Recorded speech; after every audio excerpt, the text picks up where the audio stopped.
But I had this valedictorian from my high school. He was very nice, but man, he was so stressed. And he did a couple of extracurriculars, but he couldn't really put all of his time and effort into them. He was just sitting there and he was studying and studying and studying. And he was like, I want to go to an Ivy League school and I want to be a civil engineer. Now, I had a family friend that was a civil engineer, and I asked them a lot of questions and whatever. So I was like, I knew what the day-to-day of the job was. And I was like, why do you want to be a civil engineer? And he was like, they are very important people who do a lot of things for society. And I was like, have you ever shadowed one at their job? Have you ever do you know what they do day to day? And he was like, yeah, they're like, really the idea people, and then they also figure out, structural integrity. And I was like, you don't get it, it's like he had good ideas, but he didn't get it. Now, then again, he was in high school, and I think most high schoolers, unless they literally, like I did, have a family friend who had great interest in civil engineering and told you all about it, whatever, most kids are just like not going to know anything about that. So I didn't grill him too hard. I was just like, okay, well, good luck, And I just kept my thoughts to myself. And then he goes to college, and many years later, I see him, and I was like, hey, man, what's going on? What are you doing with your life? And, whatever. And he was like, I hate civil engineering. I hate it because all you do is paperwork, and you have to just bring shitty old buildings up to code. You don't get to make anything new. I was like, oh, he figured it out. And he ended up pivoting off of it. I don't remember what he said he was doing specifically, but it was something in just math. Because he just liked math. He was a great student when it came to math, naturally, And he did something else that he liked more, but I can't remember what it was.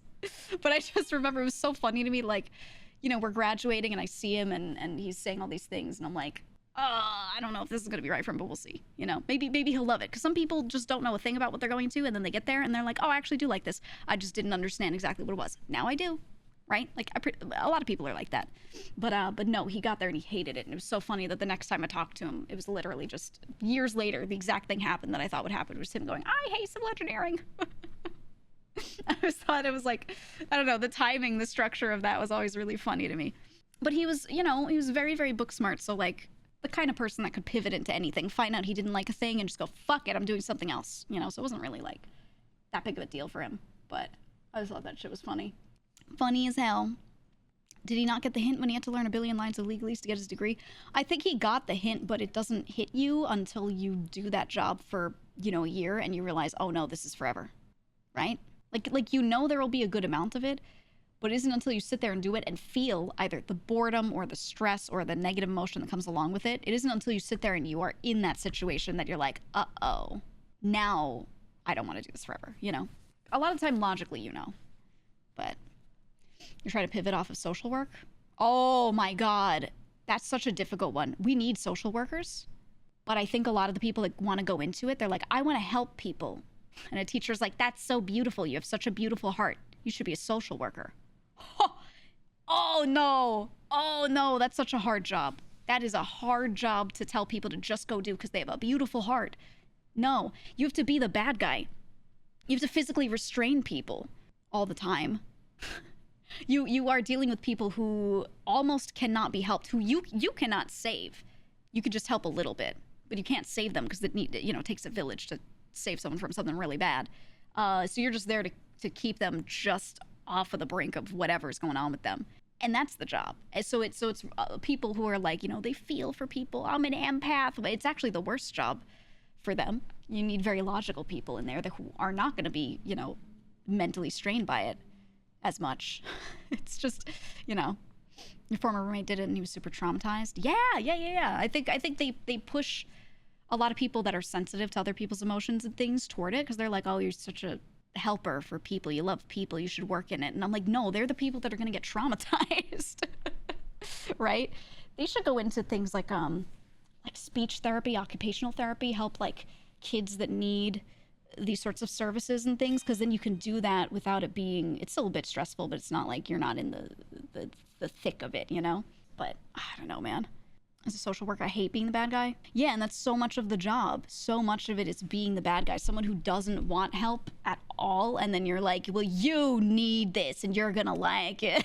Yeah, it's like, saying that someone who's like highly addicted to something who literally can't even hear half of what you're saying at that moment. Very difficult. Very, very difficult. So, I don't know. Provider versus an intervener. Speech therapy feels like it should be a growing industry.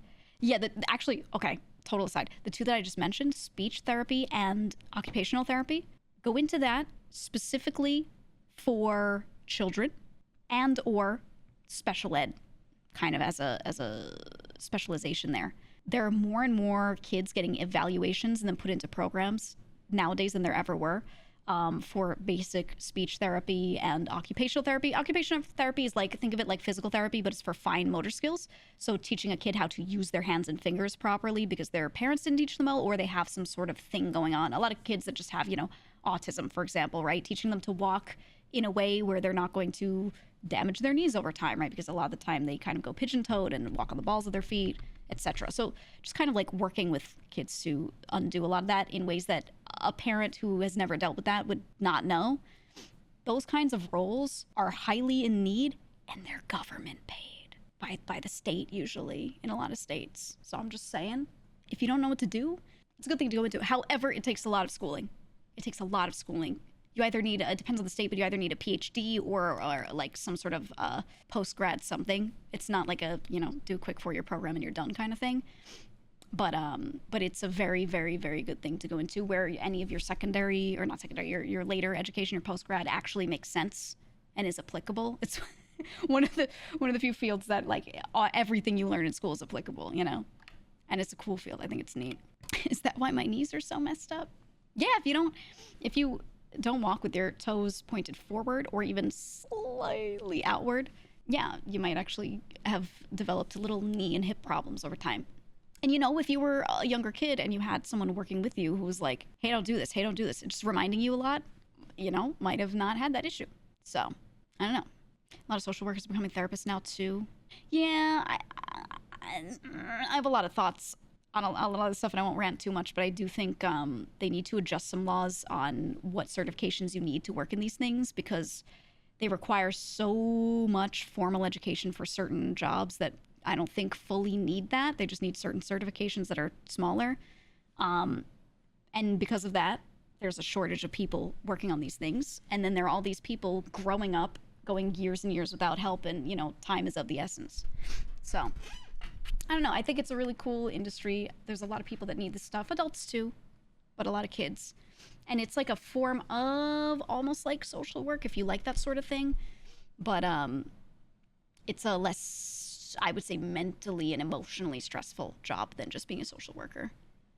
For sure. Yeah, you said you were recommended psychology by your school counselor because you liked helping people. And it's been a journey, still going through it now after working a couple jobs. Feel more inclined to do administration as a career. Yeah. Yeah, that's the thing, right? They always, oh, you like helping people? Go into this. And they always give people things that are going to stress them the fuck out. It can be like that, man. It can.